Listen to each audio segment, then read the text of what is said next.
بسم اللہ الرحمن الرحیم صلی اللہ تعالی علیہ وسلم۔ نماز کے ایک اہم مسئلے کی طرف توجہ دلانا مقصود ہے۔ مسئلہ یہ ہے کہ کون کون سی نمازیں ہیں جن کو کھڑے ہو کر پڑھنا فرض ہے اور کون سی نمازیں ہیں جن کو ہم بیٹھ کر پڑھ سکتے ہیں۔ تو ہمیشہ یاد رکھیں، فجر کے 2 فرض ہو گئے، ظہر کے 4 فرض، عصر کے 4 فرض، مغرب کے 3 فرض اور عشاء کے 4 فرض اور 3 وتر ہو گئے، اور فجر کی پہلے جو 2 سنتیں ہیں، یہ جتنی نمازیں آپ کو بتائی ہیں یہ کھڑے ہو کر پڑھنا فرض ہے۔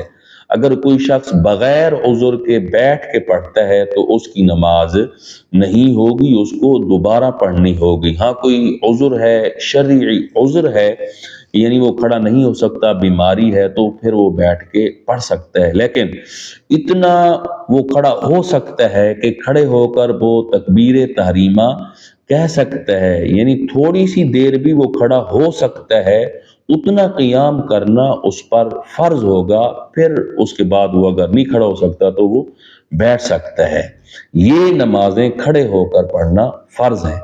اس کے علاوہ 4 سنت ہو گئے ظہر سے پہلے، اور 2 سنت 4 فرضوں کے بعد ظہر میں، اور 4 سنت غیر معقدہ عصر کے فرضوں سے پہلے، اور 2 سنت مغرب کے فرضوں کے بعد، اور 4 سنت غیر معقدہ عشاء سے پہلے، اور 2 سنت عشاء کے فرضوں کے بعد۔